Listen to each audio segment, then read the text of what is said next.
যারা স্কিপ করবে তারা বিশাল ভুল করবে, বিশাল জিনিস একটা মিস করবে। কেন? 5 নাম্বারের ক্রস আসবেই আসবে, এবং সেটা যদি তোমরা মিস করো আমি বলবো বিশাল একটা ভুল করছো, তোমরা বিশাল একটা ভুল করছো। কারণ লাইফ সায়েন্সটাকে সোজা করে দেবো যে সেটা তোমাদের কল্পনা শক্তির বাইরে, তোমাদের চিন্তা শক্তির বাইরে। তোমরা ভাববে যে আইলা কি হয়ে গেল এত। নমস্কার বন্ধুরা, তোমাদের সবাইকে অনেক অনেক অনেক স্বাগত তোমাদের নিজস্ব চ্যানেল 12টা পাস ল্যাবের ভেতরে। আমি আবার নিয়ে চলে এসেছি তোমাদের মেন্টর সৌম্যদা। আজকে আমরা যে টপিকটা পড়বো সেটা হলো বংশগতির দুটো টপিক আমরা কিন্তু বিশাল ফাটাফাটি ভাবে শেষ করে দিয়েছি, এবং এতটা ডেসক্রিপটিভ ভাবে শেষ করেছি, এতটা ডিটেলসে শেষ করেছি যে ডিটেল ভিডিওগুলো ইউটিউবের মধ্যে আর কিন্তু কোথাও খুঁজে পাবে না। সেই জন্য যারা চ্যানেলের মধ্যে প্রথম এসছো তারা অবশ্যই করে চ্যানেলটাকে কিন্তু লাইক সাবস্ক্রাইব অবশ্যই করে নেবে। এবং মাধ্যমিকে যারা লাইফ সায়েন্সে আমার সঙ্গে সঙ্গে সবাই কিন্তু 100 এবং 99, 97, 98 এর ছড়াছড়ি করতে চাও, তারা কিন্তু চ্যানেলটাকে প্রথম থেকে শেষ পর্যন্ত আমার সাথে ভরসায় রাখো। আমি এমন ভাবে তোমাদের জলবৎ তরলঙ্গের মতো লাইফ সায়েন্সটাকে সোজা করে দেবো যে সেটা তোমাদের কল্পনা শক্তির বাইরে, তোমাদের চিন্তা শক্তির বাইরে। তোমরা ভাববে যে আইলা কি হয়ে গেল, এতটা সহজ।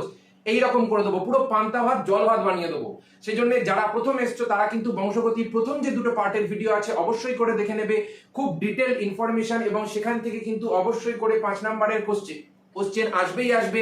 সেই জন্য সেগুলোকে খুব ভালো করে পড়ে নেবে। এবং যারা আগে থেকে অবভিয়াসলি পড়ছো তাদের জন্য তো পুরো সোনায় সোহাগা, তোমার জন্য এসে গেছে বংশগতির পার্ট 3, যেখানে আমরা বিভিন্ন ধরনের যে বংশগতি সংক্রান্ত রোগগুলো রয়েছে যেখান থেকে 5 নাম্বার আসবেই আসবে। এই পার্টটা থেকে 5 নাম্বার আসবেই আসবে। যারা দেখবে না, যারা স্কিপ করবে তারা বিশাল ভুল করবে, বিশাল জিনিস একটা মিস করবে। কেন? কারণ এখান থেকে যে 5 নাম্বারটা আসবে সেটা পুরো হলো অঙ্কের মতো ছাঁকা 5 নাম্বার। শুধু ক্রস করব, লিখবো একটুখানি, সামান্য লিখবো, সামান্য একটুখানি ক্রস করবো, ব্যাস হয়ে যাবে। এই হলো ঘটনা। তো চলো সবাই শুরু করা যাক। আর আমাদের কি হবে, আমাদের এবারে ভয় নয় বাজিমাত হবে। সেজন্য বাজিমাত করার জন্য শুরু করা যাক। তো প্রথমে আমাদের যেটা জানতে হবে সেটা হলো লিঙ্গ সংযোজিত উত্তরাধিকার মানে কি বোঝানো হয়।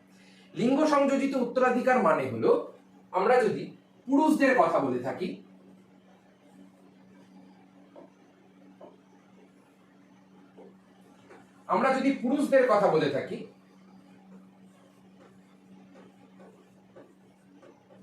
পুরুষদের দেহের ভেতরে আমরা কি দেখতে পাচ্ছি, 44A প্লাস XY, এই জেনোটাইপটা দেখতে পাই আমরা একটা পুরুষের দেহের ভেতরে। এবং মহিলার দেহের ভেতরে আমরা কি দেখতে পাচ্ছি, 44A প্লাস XX। এবারে এই যে পুরুষের দেহের ভেতরে XY রয়েছে, মহিলার দেহের ভেতরে XX রয়েছে, এই যে ক্রোমোজোমগুলো, এইগুলো কিসে সাহায্য করে? এইগুলো সাধারণত আমাদের দেহের ভেতরে বা মহিলাদের দেহের ভেতরে বিভিন্ন ধরনের এই ক্রোমোজোমের উপরে অবস্থানকারী যে বৈশিষ্ট্যগুলো রয়েছে, ধরো একটা এক্স ক্রোমোজোম এরকম ভাবে আছে, এবং তার পাশে আগের দিন পড়িয়েছিলাম না, ওয়াই ক্রোমোজোমের একটা ছোট বাহু আর একটা বড় বাহু এইরকম ভাবে আছে। আর ধরো মহিলাদের দেহের মধ্যে এইরকম ভাবে এক্স ক্রোমোজোম দুটো পাশাপাশি অবস্থান করছে।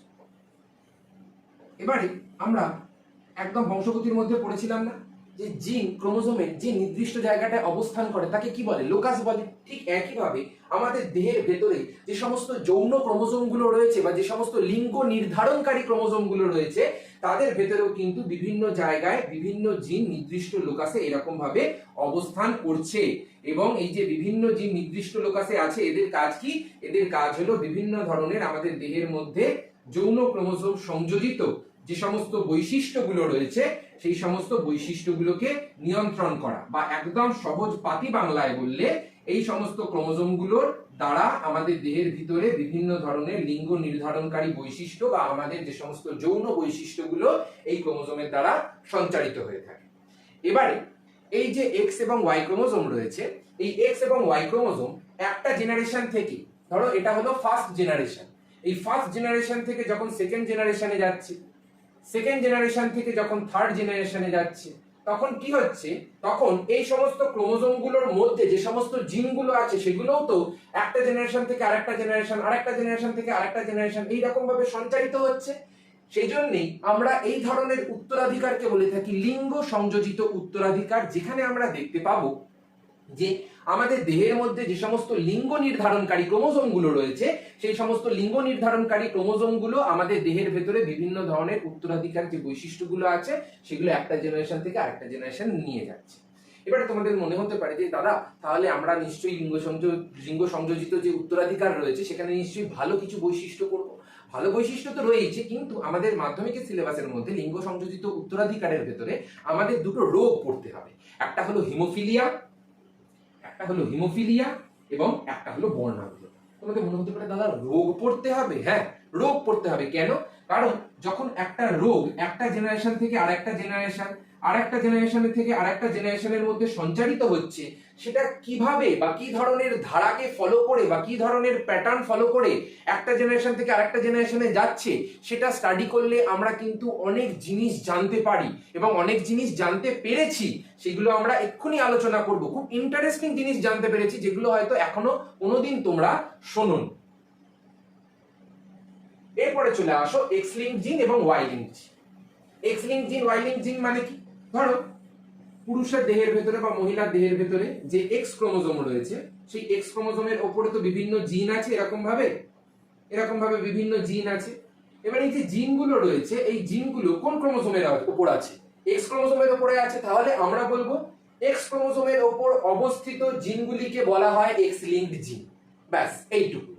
আর একটা ওয়াই ক্রোমোজোম আমরা দেখেছিলাম না আছে, যার একটা ছোট বাহু থাকে এবং তার সঙ্গে সঙ্গে একটা লম্বা বাহু থাকে। এবার এই ছোট বাহুর মধ্যেও বিভিন্ন ধরনের জিন থাকছে, লম্বা বাহুটার মধ্যেও বিভিন্ন ধরনের জিন থাকছে। তাহলে ওয়াই ক্রোমোজোমের উপরে যে জিনগুলো অবস্থান করছে সেগুলোকে আমরা কি বলছি? সেগুলোকে আমরা বলছি ওয়াই লিঙ্কড জিন। অথবা এই ওয়াই লিঙ্কড জিনের আরেকটা নাম আছে, সেগুলোকে কি বলা হয়? সেগুলোকে বলা হয় হোল্যান্ড্রিক জিন। তাদের নাম হলো হোল্যান্ড্রিক জিন। এটা মাথায় রাখবে, যাহাই হলো ওয়াই লিঙ্কড জিন তাহাই হলো হোল্যান্ড্রিক জিন। এবারে এই হোল্যান্ড্রিক জিনগুলো একটা বিশেষ বৈশিষ্ট্য দেখায়। সেটা কি? সেটা হলো হাইপারট্রিকোসিস।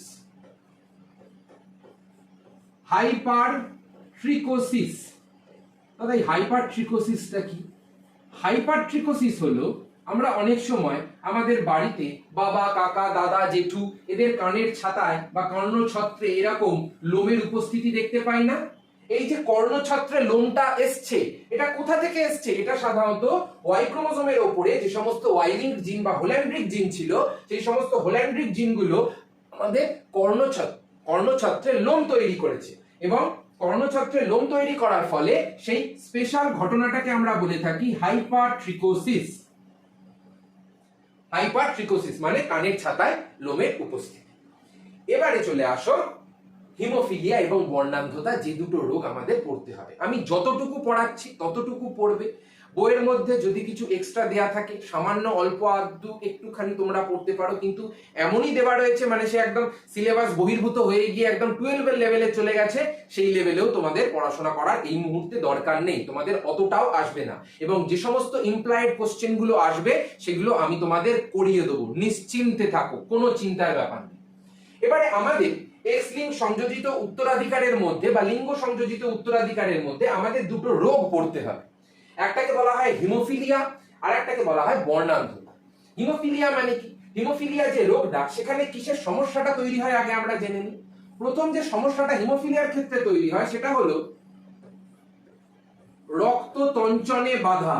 মানে কোথাও ধরো আমাদের ছিঁড়ে ফেটে গেল, কেটে গেল, চিড়ে গেল, ফুটো হয়ে গেল, চিকিৎসা হচ্ছে, পেট কেটেছে, এই সময় রক্তটা তঞ্চিত হয় না। সাধারণত কি হয়, আমাদের যখন কোথাও হাতটা কেটে যায় তখন কি হয়, ওরে বাবারে হাত কেটে গেছে, কিছুক্ষণের মধ্যে সেটা বন্ধ হয়ে যায়। কিন্তু ধরো কারোর হাত কেটে গেছে, রক্ত বেরিয়েই যাচ্ছে। এই যে রক্তটা জমাট বাঁধছে না, 1-2 মিনিট পরে রক্তটা জমাট বাঁধছে না, সেটাকেই আমরা একটা রোগের নাম দিয়েছি, সেটাকে বলা হয় হিমোফিলিয়া।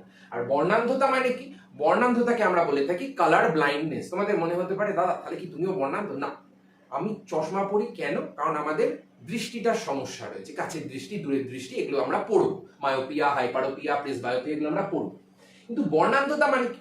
বর্ণান্ধতা মানে হলো পার্টিকুলার কিছু কালার রেঞ্জ রয়েছে, একটা নির্দিষ্ট কালারের রেঞ্জ রয়েছে, সেই রেঞ্জ বা সেই কালারগুলোকে আমরা চিনতে পারি না।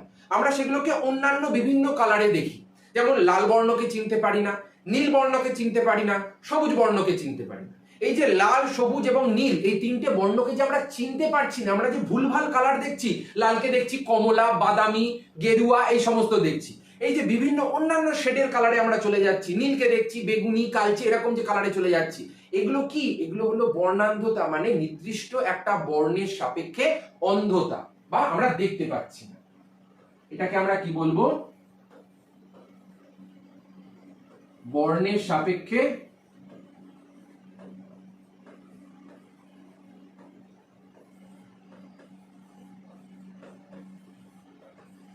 নির্দিষ্ট বর্ণ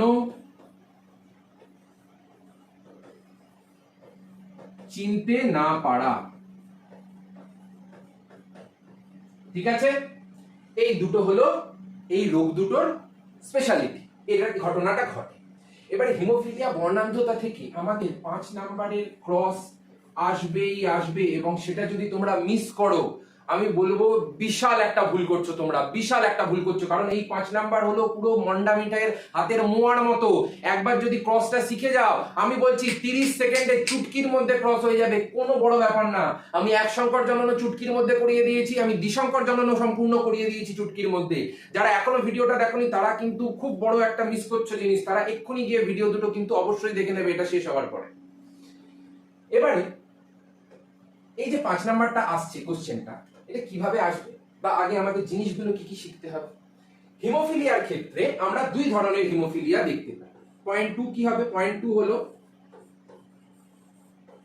2 টাইপস অফ আমরা হিমোফিলিয়া দেখতে পাই। একটাকে বলা হয় হিমোফিলিয়া এ,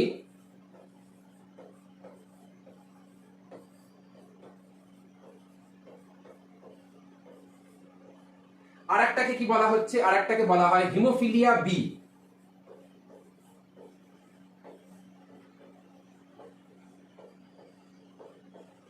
এবং বর্ণান্ধতার মধ্যে আমরা তিনটে যেহেতু রঙের সাপেক্ষে চিনতে পারছি না, সেজন্য আমরা 3 ধরনের বর্ণান্ধতা দেখতে পাবো। কি কি দেখতে পাবো?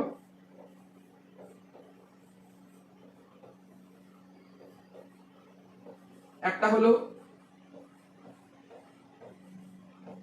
প্রোটানোপিয়া।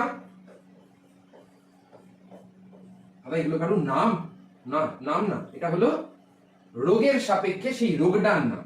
আর একটাকে বলা হয়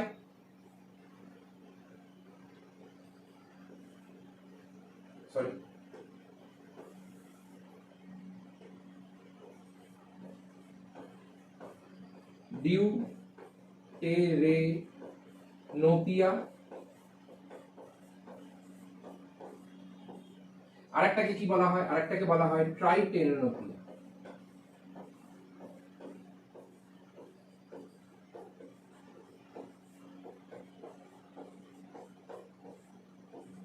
তোমাদের মনে হতে পারে দাদা সবই তো বুঝলাম, কিন্তু এই এত যে নাম, এটা কোন বর্ণের সাপেক্ষে কোনটাকে বলা হচ্ছে? বলে দিচ্ছি সেটা। প্রোটানোপিয়া মানে হলো লাল বর্ণের সাপেক্ষে যে বর্ণান্ধতা, তাকে বলা হয় প্রোটানোপিয়া। সবুজ বর্ণের সাপেক্ষে যে বর্ণান্ধতা, সেটাকে আমরা বলে থাকি ডিউটেরেনোপিয়া। আর নীল বর্ণের সাপেক্ষে যে বর্ণান্ধতা, সেটাকে আমরা বলে থাকি ট্রাইটেরেনোপিয়া। ঠিক আছে, এবারে এই দিকে চলে আসি। হিমোফিলিয়া এ, হিমোফিলিয়া বি, এই দুটো টাইপ আমরা পড়ি। এবারে 3 নাম্বার যেটা জানার বিষয় আমাদের হিমোফিলিয়ার মধ্যে, সেটা কি? সেটা হলো এখানে আমরা দেখতে পাচ্ছি যে একটা ডিফারেন্ট কাইন্ড অফ কিন্তু একটা এক্সেপশন রয়েছে, যেটা এখানেও রয়েছে। এক্সেপশনটা কি? সেটা হলো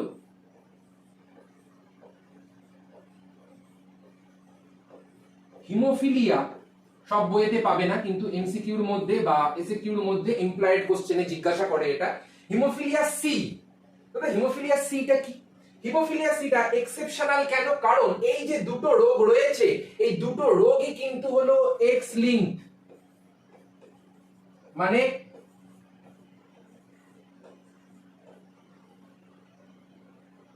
এক্স ক্রোমোজোমের দ্বারা এরা কিন্তু নিয়ন্ত্রিত হয়ে থাকে, বা এক্স ক্রোমোজোমের ওপর এরা অবস্থান করছে।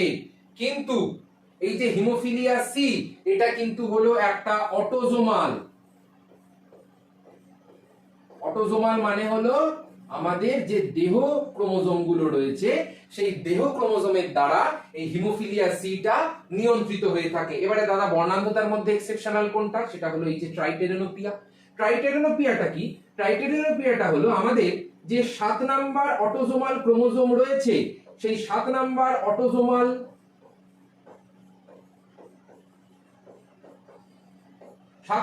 অটোসোমাল ক্রোমোজোমের দ্বারা এই নীল যে বর্ণান্ধতা সেটা নিয়ন্ত্রিত হয়ে থাকে। এটা স্টার দিয়ে আলাদা করে নোট করবে। কেন? কারণ এরা হলো এক্সেপশনাল, এই দুটোই হলো এক্সেপশনাল, এবং বাকি এই যে দুটো রয়েছে, এখানে দুটো আর এখানে দুটো, এরা দুজনেই কিন্তু হলো এক্স লিঙ্কড। এরাও এক্স লিঙ্কড, এক্স ক্রোমোজোমের উপরে অবস্থান করছে এবং এক্স ক্রোমোজোমের দ্বারাই কিন্তু একটা জেনারেশন থেকে আরেকটা জেনারেশনের মধ্যে সঞ্চারিত হচ্ছে। এটা তো হয়ে গেল বেসিক জিনিসপত্র, আমাদের এই জিনিসগুলো নোট ডাউন করে রাখতে হবে। একটু নোট করে নেবে এই জিনিসগুলো। আমি তাহলে এবারে এই স্লাইডটাকে মুছে দিচ্ছি। এবারে মুছে দিয়ে আমরা কি পড়বো? আমরা যেটা পড়বো সেটা হলো আরো ইন্টারেস্টিং একটা জিনিস, সেটা হলো যে কিভাবে ক্রস করতে হয়। ক্রসটা আমরা কিভাবে করব এগুলো সম্পর্কে আমরা ছবি ছাবা সব দেখবো, কিচ্ছু দরকার নেই অত চিন্তা করার, এগুলো আমরা সব দেখবো। কিন্তু আগে তো বেসিক জিনিসটা আমাদের একটু জেনে নিতে হবে, নাহলে যতই আমরা ছবি ছাবা দেখাই না কেন পরীক্ষার হলে ছবি ছাবাই তো শুধু নাম্বার দেবে না, আমাদের লিখতেও হবে। এবারে হিমোফিলিয়ার ক্ষেত্রে বিভিন্ন সাইন রয়েছে বা বিভিন্ন ডিনোটেশন রয়েছে, সেই ডিনোটেশন গুলো আমাদের জানতে হবে এবং সেগুলো পুরো একদম জল ভাত পান্তা ভাতের মতো এতটা সোজা। তোরা যদি এই পার্টটা মন দিয়ে কিছুক্ষণ শুনিস, সবকিছু থেকে ডিস্ট্রাক্ট হয়ে, আমি গ্যারেন্টি দিয়ে বলতে পারি তোরা আর জীবনে কোনোদিন এই পার্টটা ভুলতে পারবি না, তোরা চেয়েও কোনোদিন ভুলতে পারবি না, এতটা সহজ করে আমি বুঝিয়ে দেবো। এবারে চলে আয় প্রথমে হিমোফিলিয়া। হিমোফিলিয়া বর্ণান্ধতা আমরা সাইড বাই সাইড একসঙ্গে নিয়ে চলব। এবারে আমরা যেটা দেখতে পাচ্ছি হিমোফিলিয়ার ক্ষেত্রে, হিমোফিলিয়াটা কি? হিমোফিলিয়াটা হলো সাধারণত একটা এক্স ক্রোমোজোম বা এক্স ক্রোমোজোম সংযোজিত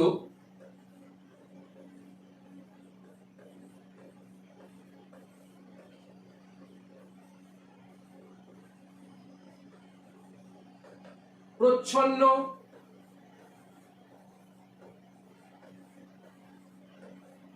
পরিব্যাক্ত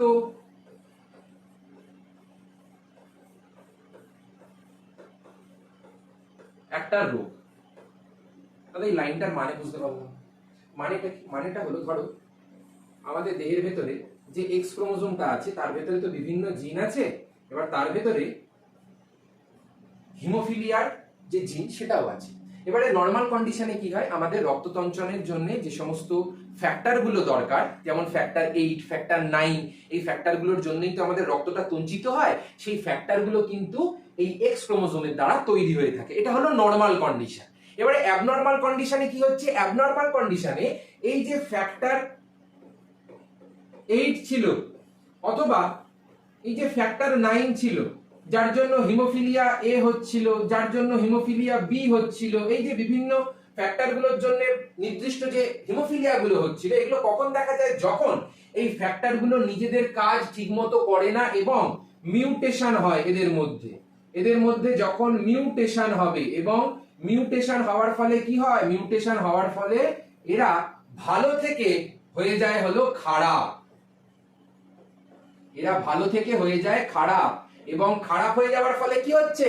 খারাপ হয়ে যাওয়ার ফলে তখন এরা আর ঠিক মতো নিজেদের কাজ দুটো করছে না, তখন এরা আর নিজেদের কাজ দুটো ঠিক মতো করছে না। এবার যেহেতু এরা নিজেদের কাজ তখন ঠিক মতো করছে না, তার ফলে আমাদের রক্তকে তঞ্চন করার জন্য বা রক্তকে জমাট বাঁধানোর জন্য যে সমস্ত ফ্যাক্টর গুলো দরকার বা যে সমস্ত থ্রম্বোপ্লাস্টিন, প্রথম্বিন যেগুলো দরকার সেগুলো আর তৈরি হচ্ছে না। এবার আর তৈরি না হওয়ার ফলে রক্তটা তঞ্চিত হচ্ছে না, সেই ঘটনাটাকে আমরা বলে থাকি হিমোফিলিয়া। তাহলে যখন সংজ্ঞা লিখবো আমরা, এক্স ক্রোমোজোম সংযোজিত মানে এক্স ক্রোমোজোমের সঙ্গে যুক্ত প্রচ্ছন্ন, এই যে হিমোফিলিয়ার যে জিনটা প্রকাশ পাচ্ছে সেটা হলো একটা প্রচ্ছন্ন জিন। আমরা প্রকট জিন, প্রচ্ছন্ন জিন পড়েছিলাম, তেমনি হিমোফিলিয়া বর্ণান্ধতা দুটোই হলো একটা প্রচ্ছন্ন জিন, প্রকট নয়। তাহলে প্রচ্ছন্ন পরিব্যাক্ত জিন ঘটিত এই যে ক্যাপিটাল এইচটা ছিল, যেটা হলো হিমোফিলিয়ার একদম প্রকট সাধারণ নরমাল জিন, সেইটা মিউটেটেড হয়ে যাওয়ার ফলে হয়ে গেছে হলো একটা স্মল এইচ, এবং এই স্মল এইচটাকে আমরা বলে থাকি প্রচ্ছন্ন পরিব্যাক্ত জিন, এবং এই প্রচ্ছন্ন পরিব্যাক্ত জিনের জন্যই কিন্তু কি হচ্ছে? হিমোফিলিয়া দেখা যাচ্ছে।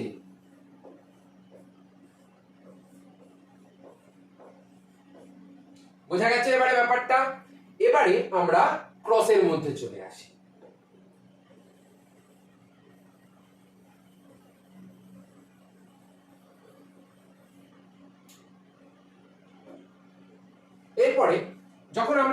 করব তখন আমাদের কিছু জিনিস জানতে হবে যে কোনটাকে কি বলা হয়। যেমন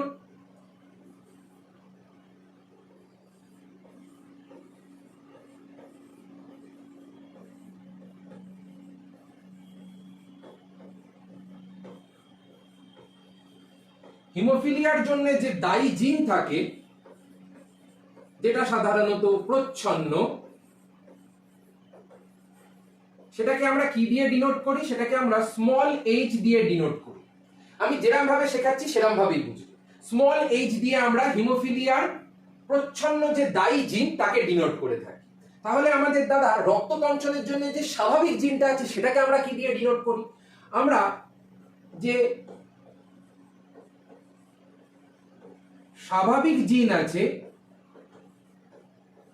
সেটাকে আমরা ক্যাপিটাল এইচ অথবা এইচ প্লাস দিয়ে ডিনোট করি।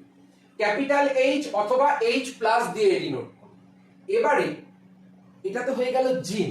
এবারে পুরুষ এবং মহিলার এক্স ক্রোমোসোমের উপরে যখন থাকছে তখন ব্যাপারটা কিরকম দেখতে লাগবে? যদি আমি বলি একটা স্বাভাবিক পুরুষ, হিমোফিলিয়ার ক্ষেত্রেই ক্রস করানো হচ্ছে, তখনই বলছি একটা স্বাভাবিক পুরুষ। তাহলে স্বাভাবিক পুরুষকে আমরা কিভাবে লিখব?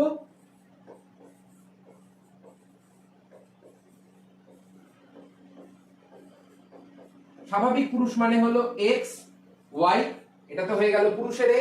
তারপরে আমরা উপরের দিকে লিখব এইচ প্লাস। তারপরে আমরা উপরের দিকে লিখব এক্স এর মাথায় লিখব এইচ প্লাস, ওয়াই এর মাথায় কিচ্ছু না। কেন? কারণ হিমোফিলিয়া বর্ণান্ধতা দুজনেই এক্স লিঙ্কড একটা জেনেটিক রোগ এবং এক্স ক্রোমোসোমের মাধ্যমেই এরা সঞ্চরিত হয় বা সঞ্চারিত হয়, মানে একটা জেনারেশন থেকে আরেকটা জেনারেশনে যাচ্ছে। এটা তো হয়ে গেল স্বাভাবিক পুরুষ। তাহলে দাদা হিমোফিলিক পুরুষকে আমরা কিভাবে লিখব?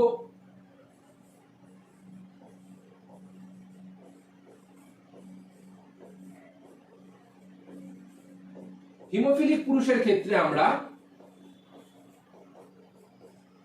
বলবো এক্স এইচ ওয়াই। আর এটা কিন্তু এক্সটা, এখানে জায়গাটা যেহেতু ছোট আমি পরিষ্কার বলছি, এক্সটা কিন্তু এর মাথায় এইভাবে লিখবে। ঠিক আছে, এক্স গুলো কিন্তু মাথায় এইভাবে লিখবে।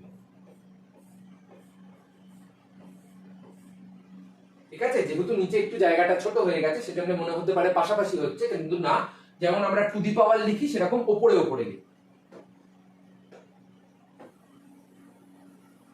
এটা তো হয়ে গেল দাদা স্বাভাবিক পুরুষ আর হিমোফিলিক পুরুষ। স্বাভাবিক মানে সবসময় প্লাস থাকবে বা ক্যাপিটাল এইচ থাকবে, আর হিমোফিলিক মানে হলো একটা জাস্ট স্মল এইচ আমরা দিয়ে রেখে দেবো। এইটা হলো স্বাভাবিক আর হিমোফিলিক পুরুষের ক্ষেত্রে। এবারে আমরা যেটা দেখব সেটা হলো একজন স্বাভাবিক মহিলা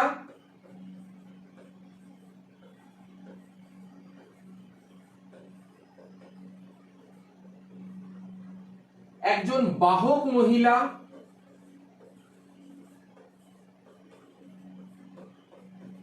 এবং তার সঙ্গে সঙ্গে আর একজন আক্রান্ত মহিলা।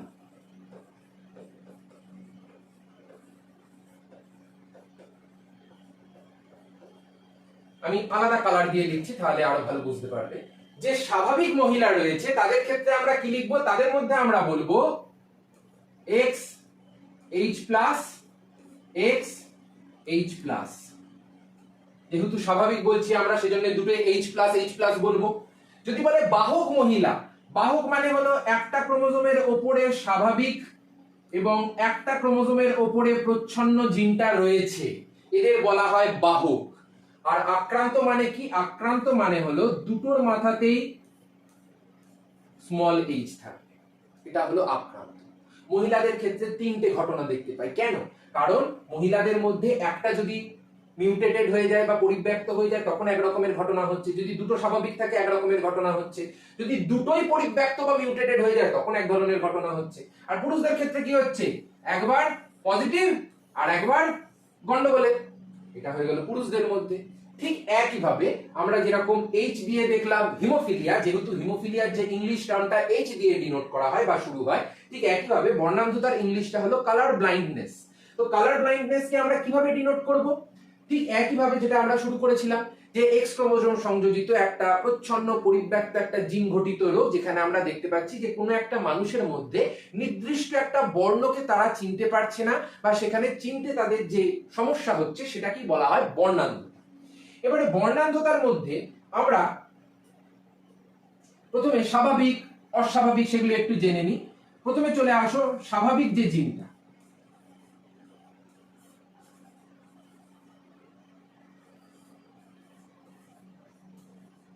স্বাভাবিক যে এক সেকেন্ড দাঁড়াও।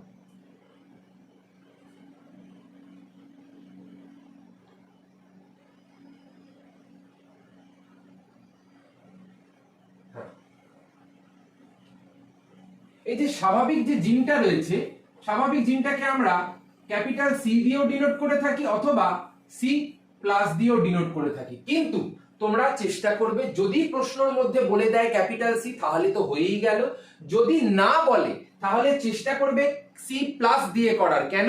এই capital C small C, capital C small C, এটাই ছেলেমেয়েরা গন্ডগোল করে ফেলে। এক্ষুনি দেখাবো কি ধরনের গন্ডগোল হয়। আর বর্ণান্ধতার যে দায়ী জিন সেটাকে আমরা কি দিয়ে ডিনোট করি? স্মল সি দিয়ে, একটা ছোট সি একটা ক্যাপিটাল সি বা সি প্লাস।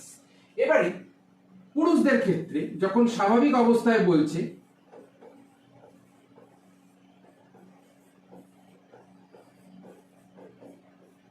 তখন সেটাকে আমরা কি লিখবো? যেমন এখানে ছিল ঠিক তেমনটাই এখানে যাবে, শুধু এইচ প্লাসটা সি প্লাস হয়ে যাবে বা ক্যাপিটাল এইচটা ক্যাপিটাল সি হয়ে যাবে আর স্মল এইচটা স্মল সি হয়ে যাবে, ব্যাস এইটুকু পরিবর্তন, আর কিচ্ছু পরিবর্তন না। স্বাভাবিক পুরুষ কি হবে? আমরা এখানে কি লিখেছিলাম?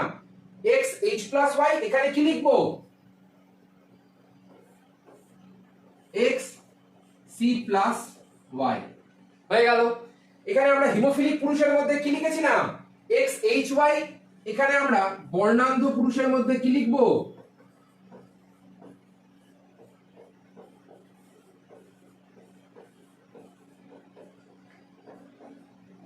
x small C y। বোঝা গেল? এবারে ক্যাপিটাল স্মলটা একটুখানি হাতের লেখাটা পরিষ্কার করে লিখো বাবা, নাহলে কিন্তু অনেকে কি করে এই ওদের ক্যাপিটাল সি আর স্মল সি একই ধরনের বা স্মল সি আর ক্যাপিটাল সি দুটো একই সাইজের এরকম করলে কিন্তু কেটে দেবে। তখন কিন্তু আমি কেন, ভগবান এসে যদি ওপরওয়ালাও যদি শিখিয়ে দিয়ে যায় তখনও কিন্তু হবে না। সেজন্য ক্যাপিটাল স্মলটা একটুখানি মাথা ঠান্ডা করে বারবার আমরা প্র্যাকটিস করব, অনেক প্র্যাকটিস করব, তখন আমাদের পুরো ঠোঁটস্থ হয়ে যাবে। কিন্তু পরীক্ষার হলে মাথাটা ঠান্ডা করে আমাদের ক্যাপিটাল স্মল প্লাস এগুলো লিখতে হবে। এটা তো হয়ে গেল স্বাভাবিক আর বর্ণান্ধর ক্ষেত্রে পুরুষদের মধ্যে। এবারে চলে আসো স্বাভাবিক যদি মহিলা হয়, মহিলাদের ক্ষেত্রে সেই একই 3 রকমের কেস আমরা দেখতে পাবো। যদি স্বাভাবিক মহিলা হয়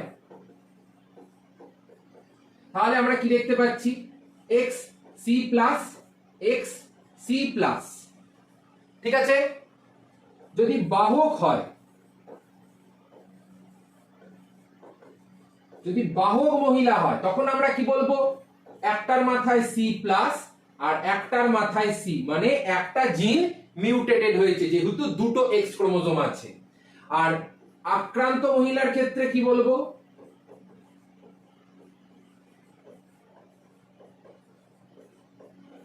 আক্রান্ত মহিলার ক্ষেত্রে আমরা বলবো এক্স সি এক্স সি। এটা হয়ে গেল আক্রান্ত মহিলা। তাহলে বোঝা গেল? দুটো ভালো করে দেখো বুঝতে পারছো কিনা। এখানে একদম সিম্পল আমি বুঝিয়ে দিয়েছি, এটা বোঝা হয়ে গেছে। এরপরে আর একটা জিনিস আমাদের যেটা পরীক্ষার হলে ছেপে অনেক সময় আসে, যেটা আমাদের জানতে হবে যে আমরা সাধারণত যখন এক্স বা ওয়াই লিখি সেটা যদি ক্রোমোজোম হিসেবে সেট করি সেটা আমরা কিভাবে সেট করে থাকি? যদি আমরা ক্রোমোজোম হিসেবে এইটাকেই দেখাই যে এক্স এইচ প্লাস ওয়াই, এটাকে আমরা কিভাবে দেখাবো? একটা দাঁড়ি, তার মাথায় লেখা থাকবে এইচ প্লাস, সাইডে একটা দাঁড়ি আর এরকম একটা ছোট্ট বাহু। কেন? কারণ আমরা আগে পড়েছিলাম না যে এক্স মানে হলো এরকম একটা দণ্ডাকার আর ওয়াই মানে হলো তার পাশে থাকবে আর একটা ছোট্ট এরকম দাঁড়ি বেরিয়ে থাকবে। আর মহিলাদের ক্ষেত্রে কি হবে? মহিলাদের ক্ষেত্রে এরকম দুটো লম্বা লম্বা দাঁড়ি আমরা টেনে, কারণ দুটোই এক্স ক্রোমোজোম। তাহলে মহিলাদের ক্ষেত্রে আমরা যদি এগুলোকে আবার লিখি তাহলে কিভাবে লিখতে পারবো? প্রত্যেকটার ভেতরে স্ল্যাশ দিয়ে লেখো, নিজেরাই চেষ্টা করবে আগে।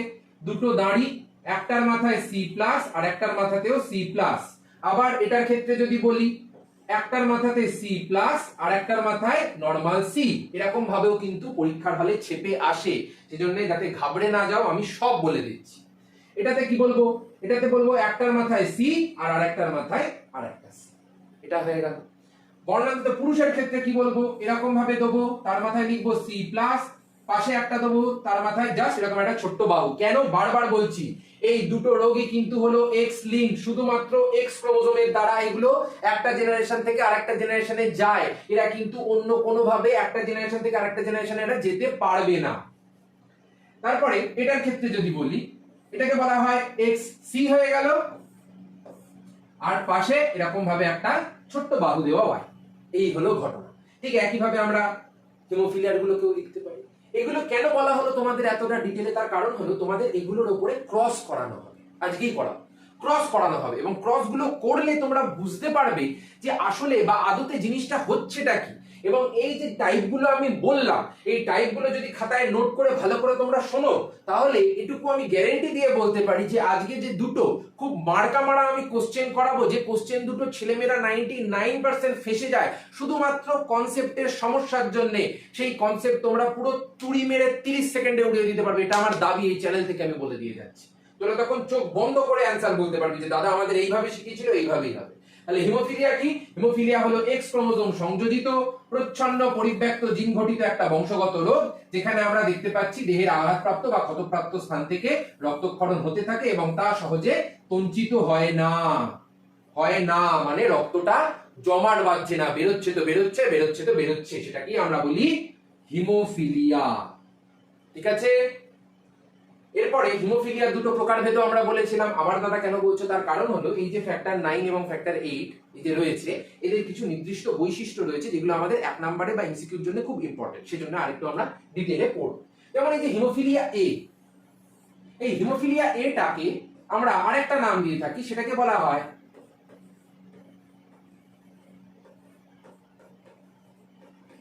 Classical haemophilia.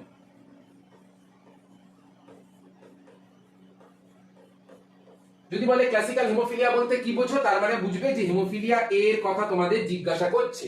এবং অনেক সময় আমি বললাম না যে ফ্যাক্টর 8 যদি সমস্যা তৈরি করে তাহলে কি রোগ হবে, হিমোফিলিয়া এ হবে বলেছিলাম।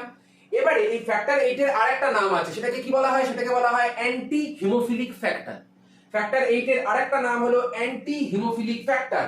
এই নামটা দিয়েও তোমাদের কিন্তু কোশ্চেন আসবে, সেজন্য এই নামটাও খুব ইম্পর্টেন্ট, এটা নোট ডাউন অবশ্যই করে রাখবে। এই কিওয়ার্ড গুলো থেকে 1 নাম্বার এবং 2 নাম্বারের প্রশ্ন আসবেই আসবে, এটা লিখে নাও তোমরা। তারপরে চলে আসো হিমোফিলিয়া বি। এই হিমোফিলিয়া বি এবং যে রয়্যাল হিমোফিলিয়া সেটা কিন্তু একই জিনিস।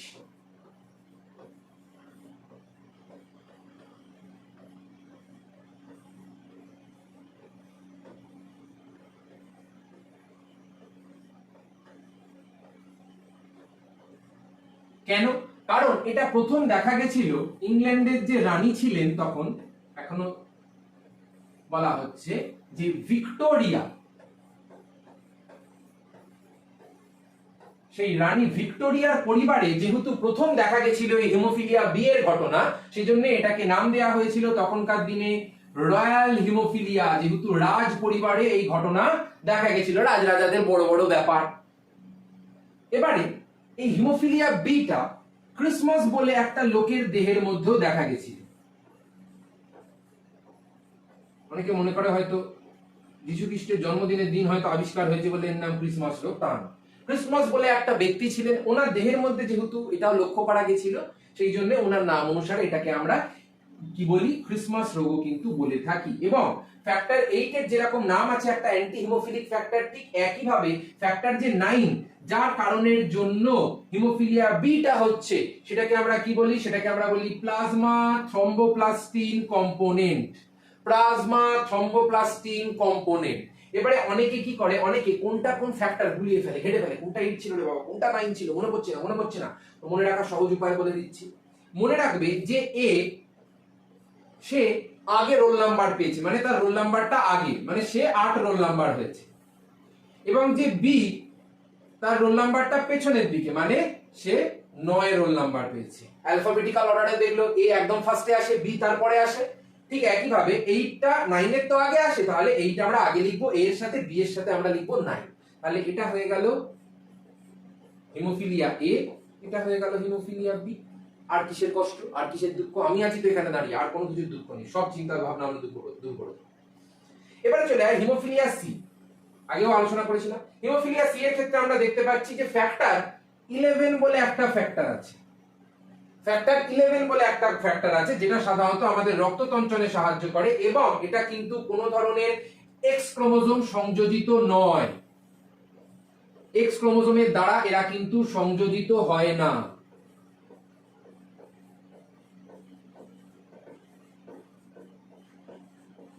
তাহলে দাদা কিসের দ্বারা সংযোজিত হচ্ছে? এরা আমাদের দেহের ভিতরে যে সমস্ত দেহজ বৈশিষ্ট্য নিয়ন্ত্রণকারী ক্রোমোজোম আছে তাদের দ্বারা এরা সংযোজিত হচ্ছে, বা একটা জেনারেশন থেকে আরেকটা জেনারেশনের মধ্যে সঞ্চারিত হচ্ছে। এবারে চলে আসো ক্রিস ক্রস উত্তরাধিকার। আমরা হিমোফিলিয়া বর্ণাঢ্যতা খুব ভালো করে বুঝে গেছি। এবারে ক্রিস ক্রসটা কি দাদা? ক্রিস ক্রসটা হলো যেখানে বলা হচ্ছে যে একটা পিতার দেহের যে বৈশিষ্ট্যটা রয়েছে সেটা প্রথমে একটা কন্যা সন্তানের মধ্যে যাচ্ছে, এবং পরবর্তীকালে সেই বৈশিষ্ট্যটা কন্যা সন্তান থেকে যখন আবার নাতির মধ্যে চলে যাচ্ছে তখন সেটাকে আমরা বলছি ক্রিস ক্রস উত্তরাধিকার। এবার এটা একটুখানি আমরা ভালো করে বুঝি। ধরো এখানে একটা পিতা আছে এবং এদিকে একটা মাতা আছে। পিতার ক্ষেত্রে আমরা বললাম যে পিতাটা হলো হিমোফিলিয়ায় আক্রান্ত, মানে XHY বললাম আমরা, এবং যে মাতাটা আছে মাতার ক্ষেত্রে আমরা বললাম যে XH+, ঠিক আছে। এবারে পিতার যে এই যে বৈশিষ্ট্যটা XH, একটা X তো কন্যাকে দিচ্ছে পিতা, আমরা জানি যে কন্যার ক্রোমোজোম হলো XX, একটা ক্রোমোজোম পিতার থেকে এসছে, একটা এসছে মাতার থেকে। এবারে এই যে একটা মাতার থেকে আসছে, তাহলে এটা হলো, এবং একটা যে পিতার থেকে আসছে এটাও হলো। এবারে এই যে ঘটনাটা আমরা দেখতে পাচ্ছি, এখান থেকে যখন ধরো এই কন্যাটা একটা স্বাভাবিক পুরুষের সাথে বিয়ে হয়েছে, ধরে নিলাম XH+Y, ঠিক আছে। এবারে XH+Y এর একটা পুরুষের সঙ্গে যখন এই কন্যাটার বিয়ে হচ্ছে, তখন এই পুরুষটা কি দিচ্ছে? এই পুরুষটা তো একটা Y দিচ্ছে পুত্র সন্তানের জন্য, এবং এই কন্যাটা কি দিচ্ছে? এই কন্যাটা আমি ধরে নিলাম XH দিলাম। এবার এই দুটোর যখন মিলন হবে তখন কি হবে? তখন এদের নাতি হবে না, মানে এই দাদুটার নাতি হবে না। তাহলে ব্যাপারটা কি রকম হলো? একবার পিতার থেকে কন্যা, কন্যার থেকে নাতি, এর পরবর্তীতে আবার এর থেকে এর কন্যার মধ্যে যাবে, এর থেকে আবার পরবর্তীতে এর নাতির মধ্যে আসবে। এই যে একটা জিগজ্যাগ প্যাটার্নে ফলো করে এগিয়ে যাচ্ছে কন্টিনিউয়াসলি, এটাকেই আমরা বলে থাকি ক্রিস ক্রস, মানে এরকম এরকম এরকম এরকম উত্তরাধিকার। যেখানে আমরা দেখতে পাচ্ছি যে এক্স ক্রোমোজোমের উপরে যে সমস্ত লিঙ্গ নির্ধারণকারী যে বৈশিষ্ট্যগুলো আছে, বা যে সমস্ত আমাদের হিমোফিলিয়া বর্ণাঢ্যতা সংযোজিত যে রোগ সংযোজিত যে বৈশিষ্ট্যগুলো রয়েছে, সেটা একটা জেনারেশন থেকে আরেকটা জেনারেশনে যেভাবে ক্রিস ক্রস ভাবে যাচ্ছে, সেই উত্তরাধিকারটাকেই বলা হয় ক্রিস ক্রস উত্তরাধিকার। এবারে ক্রিস ক্রস উত্তরাধিকারে অনেক সময় একটা খুব জটিল একটা কোশ্চেন দেয়। জটিল কোশ্চেনটা কি? কোশ্চেনটা জটিল না, আমাদের থটটা জটিল, যেহেতু আমরা সেরকম ভাবে ভাবনা চিন্তা করে দেখি না।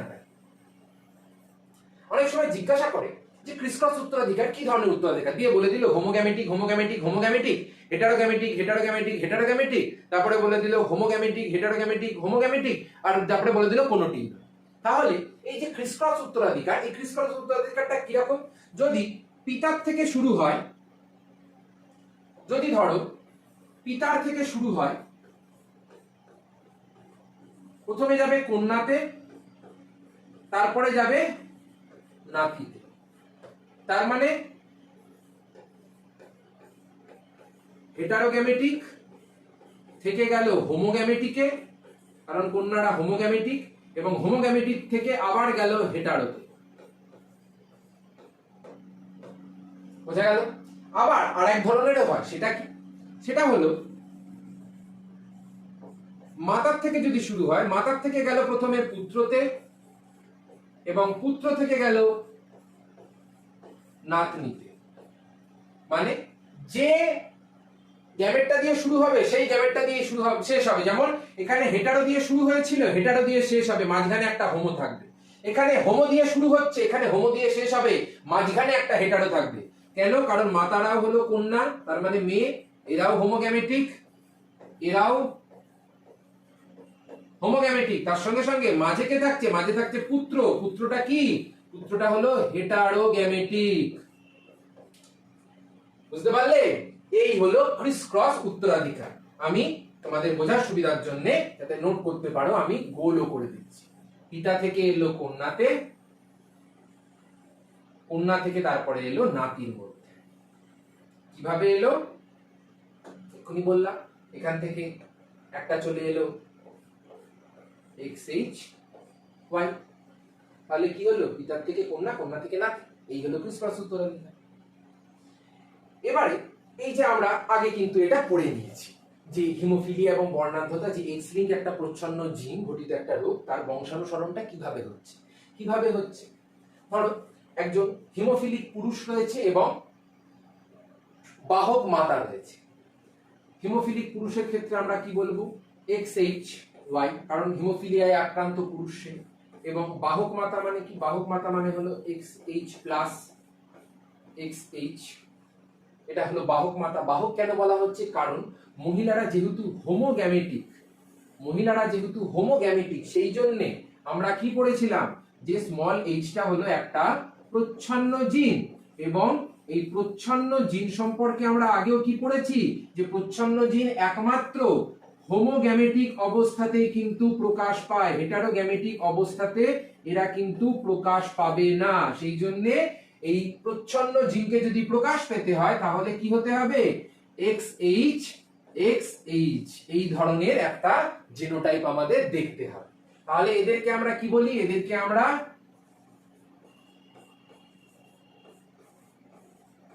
স্বাভাবিকও বলে থাকি অথবা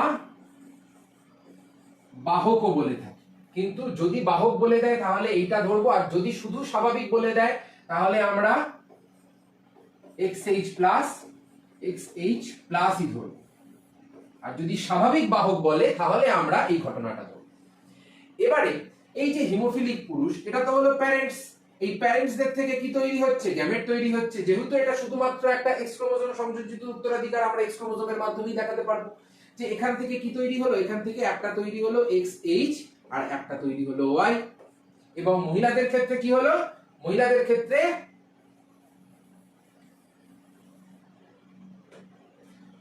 ক্ষেত্রে আলাদা আলাদা দুই ধরনের তৈরি হবে। কেন দুই ধরনের তৈরি হবে? তোমাদের মনে হতে পারে যে দাদা এতদিন তো তুমি বললে এক ধরনের হবে, এক ধরনের হবে, কিন্তু এখানে দুই ধরনের। তার কারণ হলো দুজনের মাথায় দেখো দুটো আলাদা আলাদা জিন না? দুটো আলাদা আলাদা জিন থাকার ফলে কি হচ্ছে? আমাদের তো আলাদা আলাদা ভাবে ধরতে হবে, না হলে তো হবে না। সেই জন্য একজনের মাথায় আমরা H প্লাস লিখলাম আর একজনের মাথায় আমরা XH লিখলাম। বোঝা গেল? এবারে যখন আমরা এদের মধ্যে মিলন ঘটাচ্ছি, যদি একটা চেকার বোর্ড আমি করি তাহলে সেই চেকার বোর্ডের মধ্যে আমরা কি দেখতে পাচ্ছি যে একটার মধ্যে রয়েছে XH প্লাস XH আর আরেকটার মধ্যে রয়েছে XH আর একটার মধ্যে রয়েছে Y। তাহলে এখানে এবারে দেখো XH প্লাস XH রয়েছে, এটার মধ্যে রয়েছে XH XH, এটার মধ্যে রয়েছে XH প্লাস Y রয়েছে, আর এটার মধ্যে কি হয়ে যাবে? XH Y হয়ে যাবে। আমরা শিখেছিলাম যেভাবে সংকরায়ন আমরা ক্যাপিটাল টি স্মল টির মধ্যেও পড়িয়েছিলাম, ঠিক সেইভাবেই আমরা সংকরায়নটা করিয়েছি। আর এখানে মহিলা আর এটা যে পুরুষ সেটা আমাদের সাইনটা দিয়ে দিতে হবে। তাহলে এখানে কি কি পেলাম আমরা? একটা পেলাম বাহক মহিলা, একটা পেলাম হিমোফিলিক মহিলা, একটা পেলাম স্বাভাবিক পুত্র, একটা পেলাম কি হিমোফিলিক পুত্র। বোঝা গেল? এটা হলো হিমোফিলিয়ার ক্ষেত্রে আমরা ঘটনাটা দেখতে পেলাম। ঠিক একইভাবে আমরা যদি বর্ণান্ধতার ক্ষেত্রেও লক্ষ্য করি, আলাদা কালার দিয়ে করছি যাতে বুঝতে পারো, বর্ণান্ধতার ক্ষেত্রেও আমরা যদি লক্ষ্য করি তাহলে কি দেখতে পাবো? ধরলাম আমি এটা অন্য একটা কেস ধরলাম, XC প্লাস Y মানে একটা স্বাভাবিক পুরুষের সাথে একটা বাহক মহিলার বিবাহ হয়েছে। এবার বিবাহ হওয়ার ফলে প্রথমে গ্যামেট কি কি উৎপন্ন হচ্ছে? যেহেতু আলাদা আলাদা সেই জন্য আলাদা আলাদা আমরা গ্যামেট উৎপন্ন করছি। এখানেও যেহেতু দুটো আলাদা আলাদা জিন আছে সেই জন্য আমরা এখানে আলাদা আলাদা ভাবে উৎপন্ন করব। একটাই C প্লাস আর একটাই XC হয়ে গেল। এবারে এদের দুজনের মধ্যে এগুলো হয়ে গেল গ্যামেট। এবারে এদের দুজনের মধ্যে আমরা চেকার বোর্ড করব। চেকার বোর্ডের ফলে কি হচ্ছে? এক সাইডে আমি লিখলাম XC প্লাস, এক সাইডে লিখলাম Y। এক সাইডে লিখলাম আমি এক্স সি প্লাস, আর এক সাইডে লিখলাম আমরা এক্স সি। যেমন যেমন গ্যামেট উৎপন্ন হয়েছে তেমন তেমন আমি এখানে ফিট করেছি।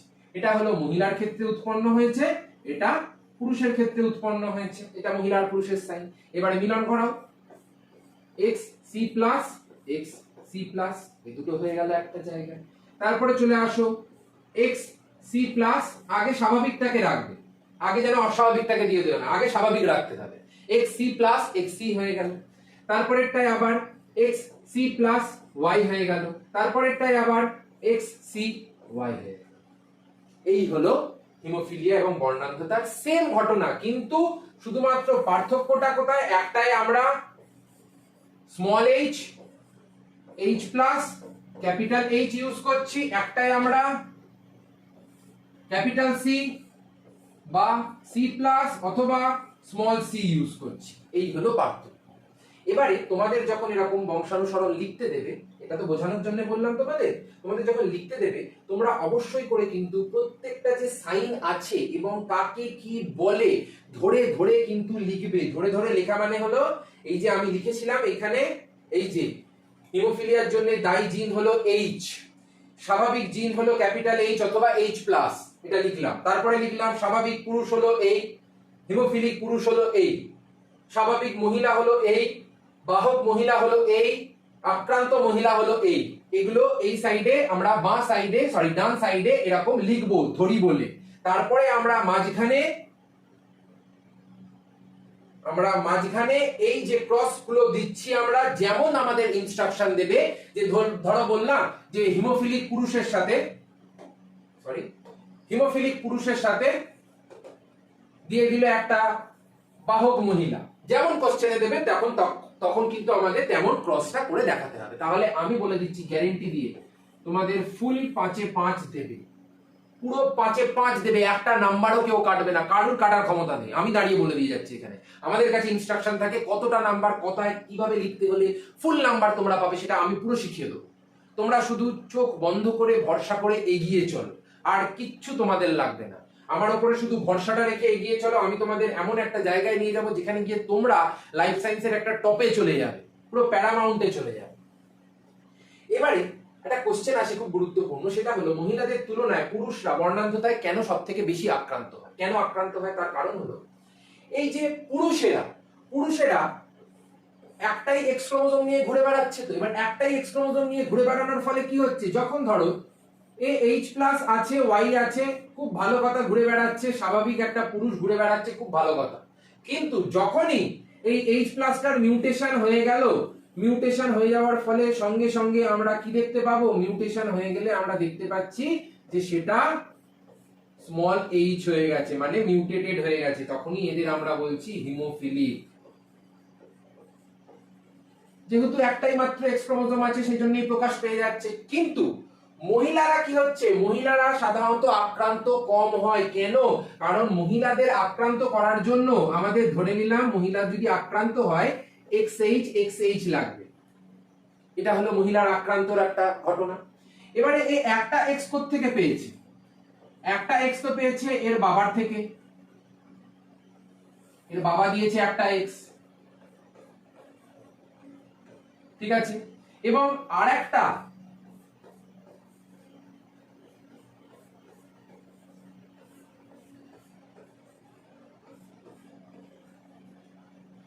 যে XH সেটা কোত্থেকে পেয়েছে? সেটা পেয়েছে এর মায়ের থেকে। তারপরে মিলিত হওয়ার পরে তো এই আক্রান্ত মহিলা তৈরি হয়েছে। এবারে এই যে ক্রসটা আমি উপরে দেখালাম, এটা হলো রেয়ারেস্ট ঘটনা। এটা একটা রেয়ারেস্ট ঘটনা। এই ঘটনাটা হয় না কেন? কারণ একটা আক্রান্ত পুরুষের সঙ্গে কোনোদিন আমরা এখনো অবধি দেখতে পাইনি যে একটা আক্রান্ত মহিলার বা একটা বাহক মহিলার বিবাহ হয়ে গেছে। আমরা আক্রান্তই ধরলাম।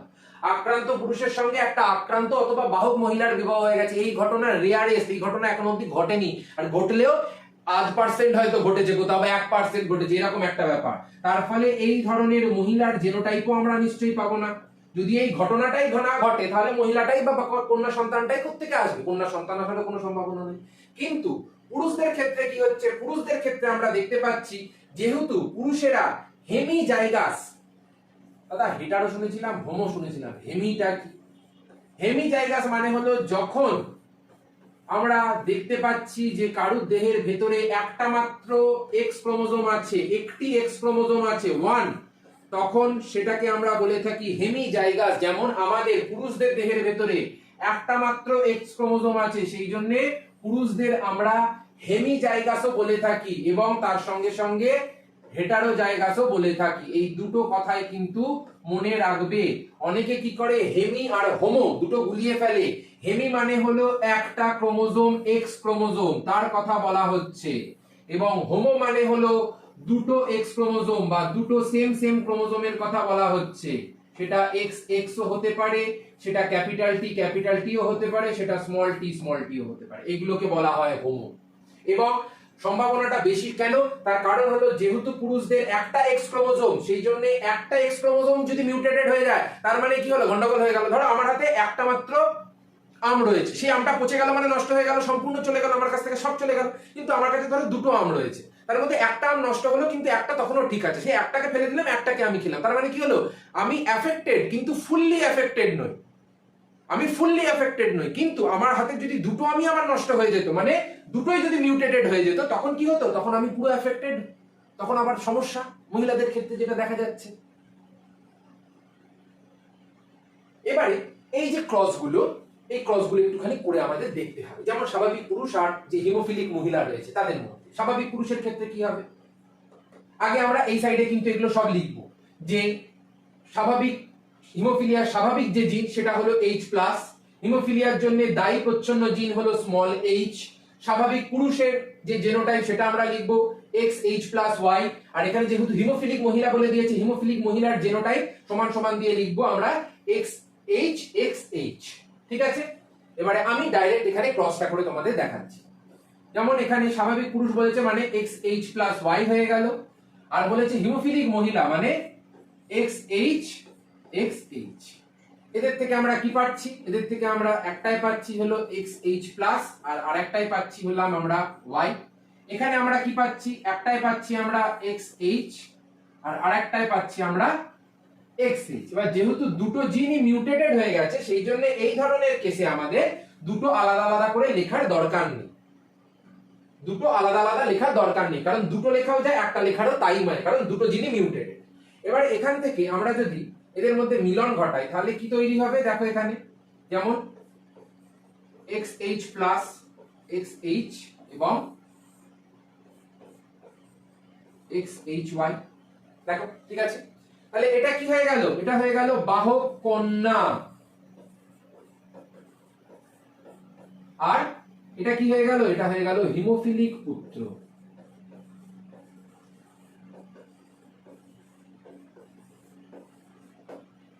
আশা করি বুঝতে পেরেছো পুরোটা। আর এটা হয়ে গেল F1 আমাদের জেনারেশন। এই হলো ক্রস। এরপরে আমাদের চেকার বোর্ড করে দেখাতে হবে। চেকার বোর্ড আমরা সবাই শিখেছি। চেকার বোর্ড আমি কিছুক্ষণ আগেই তোমাদের শেখালাম, দেখালাম। এই যে এইভাবে আমরা চেকার বোর্ড গুলো করব, দিয়ে করে সুন্দর একটা বক্স কেটে, এরকম সুন্দর একটা চারচৌকো বক্স কেটে তার মধ্যে উপরে লিখবো F1 জনুর চেকার বোর্ড, ব্যাস। আর আমাদের কিছু লাগবে না, ফুল নাম্বার। আর একটা ক্রস, হিমোফিলিক পুরুষ স্বাভাবিক মহিলা, সাইডে লিখবে সব কটা। এবারে চলে আসো হিমোফিলিক পুরুষ। হিমোফিলিক পুরুষ মানে কি হয়ে গেল? XHY হয়ে গেল। আর স্বাভাবিক, শুধু স্বাভাবিক মহিলা বলে দিয়েছে, মানে আমি এখানে ধরবো XH+, XH+, এই দুটো আমি ধরে নেব। এবারে এখান থেকে কি বের হচ্ছে? এখান থেকে বের হচ্ছে XHY, একটা XH একটা Y। আর এখান থেকে কি বের হবে? যেহেতু দুটোই স্বাভাবিক, সেজন্য একটা বার করা যায়, দুটো বার করা যায়, এটা বের হবে। এটা হয়ে গেল গ্যামেট।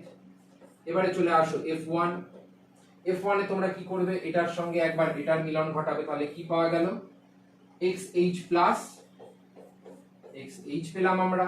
আর আরেকটার মধ্যে আমরা কি পেলাম? আরেকটার মধ্যে আমরা পেলাম XH+Y পেলাম। তাহলে এখানে কি হলো? এখানে আবার আমরা পেলাম বাহক কন্যা। আরেকটা কি পেলাম? আরেকটা পেলাম আমরা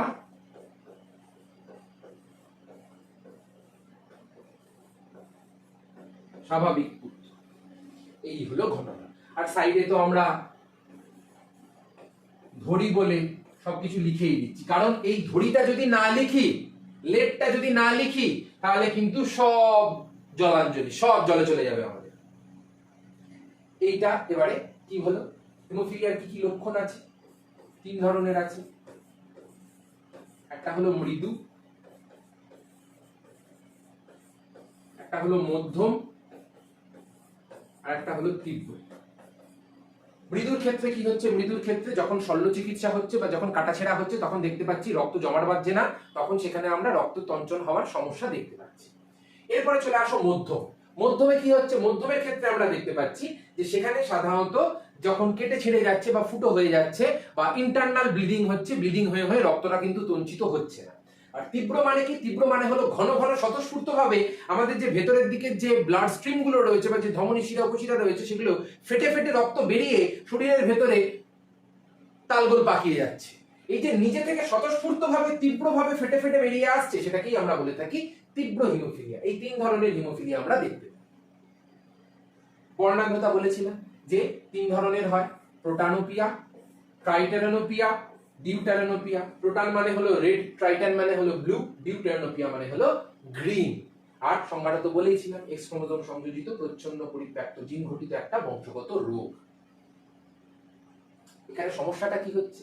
আমাদের চোখের ভেতরে, যখন তোমরা চোখ পড়েছিলে নিশ্চয়ই, যে রড কোষ এবং কোন কোষ নামক 2 ধরনের কোষ থাকে। এবারে যে কোন কোষগুলো থাকে, সেই কোন কোষগুলো সাধারণত আমাদের বর্ণ চিনতে সাহায্য করে। এবার এখানে আমাদের দেহের ভেতরে 3 ধরনের কোন কোষ আছে। একটা হলো লাল বর্ণ সংবেদী কোন কোষ, একটা হলো সবুজ বর্ণ সংবেদী কোন কোষ, আর একটা হলো নীল বর্ণ সংবেদী কোন কোষ। এই যে 3 ধরনের আমরা কোষ দেখতে পাচ্ছি, এই 3 ধরনের মধ্যে কারোর একটার মধ্যেও যদি একটাও সমস্যা তৈরি হয়, তখন কি হচ্ছে? তখন সেটা XC+ থেকে কিসে কনভার্ট হয়ে যাচ্ছে? XC তে কনভার্ট হয়ে যাচ্ছে, মানে বর্ণান্ধতা আমরা দেখতে পাচ্ছি। এবং তার ফলে কি হচ্ছে? তার ফলে আমাদের কোন কোষ যে ফোটোপসিন রঞ্জকটা তৈরি করে, সেই ফোটোপসিন জিজ্ঞাসা করে কোন রঞ্জক তৈরি হয় না? ফোটোপসিন রঞ্জক তৈরি হয় না। এবং এই ফোটোপসিন রঞ্জকটা যেহেতু তৈরি হচ্ছে না, তার ফলে আমরা সংশ্লিষ্ট বর্ণের সাপেক্ষে বর্ণান্ধতা দেখতে পাই। যদি লালের সঙ্গে হয় তাহলে লালের সঙ্গে বর্ণান্ধতা, যদি নীলের সঙ্গে হয় তাহলে নীলের সঙ্গে বর্ণান্ধতা, যদি সবুজের সঙ্গে হয় তাহলে সবুজের সঙ্গে বর্ণান্ধতা। এখানে ছবিটাও দেখতে পাচ্ছ কোন কোষগুলোর, এখানে নীল আছে, এখানে লাল আছে, এখানে সবুজ আছে, এখানে নীল আছে, লাল আছে, এভাবে কিন্তু কোন কোষগুলো রয়েছে। এবং এদের মধ্যেই যদি মিউটেশন হয়, তাহলে কিন্তু আমরা আর সেই বর্ণটাকে চিনতে পারবো না। এই যে 3 ধরনের ঘটনা, এই দুটোই কিন্তু হলো এক্স ক্রোমোজোম সংযোজিত, এটাও এক্স ক্রোমোজোম সংযোজিত, কিন্তু এইটা অটোজোমাল। আগেই বলে দিয়েছি অটোজোমাল। এবং কত নাম্বার ক্রোমোজোম সেটাও জিজ্ঞাসা করে, সেটাও বলে দিচ্ছি। 7 নাম্বার ক্রোমোজোমের মধ্যে আমরা দেখতে পাবো। সেই 7 নাম্বারটা হলো একটা অটোজোমাল ক্রোমোজোম। আমাদের দেহের মধ্যে 1 থেকে 22 পর্যন্ত হলো সমস্ত অটোজোমাল, এবং 23 নাম্বার যে জোটটা আছে সেটা হলো আমাদের সেক্স ক্রোমোজোমের সঙ্গে সংযোজিত হয়ে রয়েছে। এবারে বর্ণান্ধতার উপরে একটা আমরা লাস্ট ক্রস করব, ক্রস করার পরেই আমাদের আজকের মতো যে সম্পূর্ণ ক্লাসটা সেটা হয়ে যাবে। এবারে বর্ণান্ধতার যে ক্রসটা, সেটা আমি ধরে নিলাম, ধরো সাপোজ নিজের থেকেই আমি ধরছি যে একটা বর্ণান্ধ পিতা আছে এবং তার সঙ্গে বিবাহ হয়েছে একটা বাহক মাতা। এবার এই ঘটনাটা কি হবে দেখি আমরা। বর্ণান্ধ পিতা মানে, বারবার বলছি সাইডে কিন্তু ওগুলো লিখবে, যে ক্যাপিটাল সি বা C+ যা দেওয়া থাকবে সেটার মানে হলো স্বাভাবিক জিন, স্মল সি মানে হলো প্রচ্ছন্ন জিন যেটার জন্য বর্ণান্ধতাটা হচ্ছে। তারপরে যেটা দেওয়া থাকবে বর্ণান্ধ পিতা মানে হলো বর্ণান্ধ পিতার জিনোটাইপ XCY, বাহক মাতার জিনোটাইপ XC+Y। এগুলো আমাদের লিখতে হবে, নাহলে কিন্তু নাম্বার দেবে না। মাধ্যমিকে ইনস্ট্রাকশন থাকে বোর্ড থেকে, আমি পুরো বোর্ডের ইনস্ট্রাকশন তোমাদের বলছি, যেটা কোথাও তোমরা জানতে পারবে না সহজে, পুরো বোর্ডের ইনস্ট্রাকশন আমি বলছি। এবার এই যে বর্ণান্ধ পিতা, বর্ণান্ধ পিতার ক্ষেত্রে কি হচ্ছে? XCY লিখলাম আমরা। আর বাহক মাতার ক্ষেত্রে কি হচ্ছে? আমরা লিখলাম XC+XC। ঠিক আছে, এবারে চলে আসো গ্যামেট। গ্যামেটের মধ্যে কি হচ্ছে? 2 ধরনের গ্যামেট উৎপন্ন হচ্ছে, এখানেও 2 ধরনেরই গ্যামেট উৎপন্ন হচ্ছে, কারণ দুটো আলাদা আলাদা জিন আমরা দেখতে পাচ্ছি। একটা হয়ে গেল XC, একটা হয়ে গেল Y, একটা হয়ে গেল XC+, আর একটা হয়ে গেল XC। এবারে এদের মধ্যে যদি আমি এবারে মিশ্রণ করাই F1 জনুর চেকার বোর্ডের মাধ্যমে,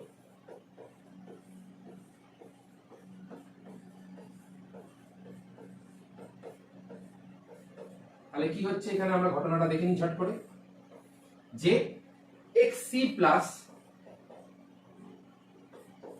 xc হয়ে গেল, এখানে কি ছিল xc আর y ছিল, এটা হয়ে গেল মহিলার ক্ষেত্রে, এটা হয়ে গেল পুরুষটার ক্ষেত্রে।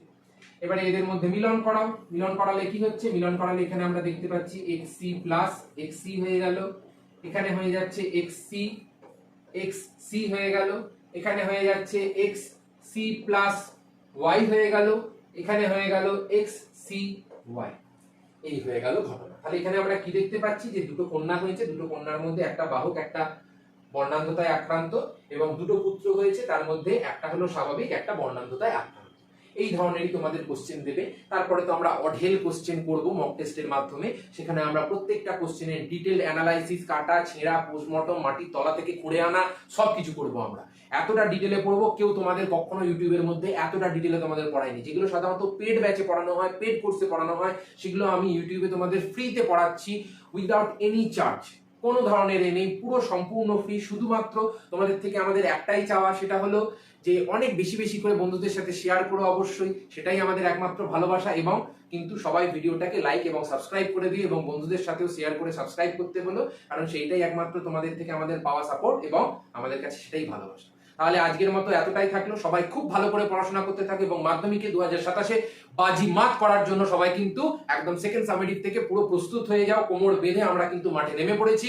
আমরা যেভাবে প্রিপারেশন নেবো প্রথম থেকে শেষ পর্যন্ত, যদি আমার সাথে প্রিপারেশনে টিকে থাকো, তোমাদের 100 থেকে 99 একটা নাম্বারও কাটা যাবে না, এটা আমার দাবি। আমি 7 বছর ধরে প্রচুর পরিমাণে 100 দিয়ে এসেছি, এই বছরে 100 উঠেছে প্রচুর। সেই জন্য তোমরা নিশ্চিন্ত থাকো, চোখ বন্ধ করে আমার উপরে ভরসা করে এগিয়ে যেতে পারো, কোনো সমস্যা হবে না। এবং আমার প্রিভিয়াস ভিডিওগুলো দেখলে তোমরা বুঝতে পারবে যে আমি কতটা ডিটেলে পড়িয়েছি, এবং সেই ডিটেল ভিডিওগুলো দেখার পর তোমাদের পুরো কনসেপ্ট ঝকঝকে চকচকে একদম তকতকে ক্লিয়ার হয়ে যাবে।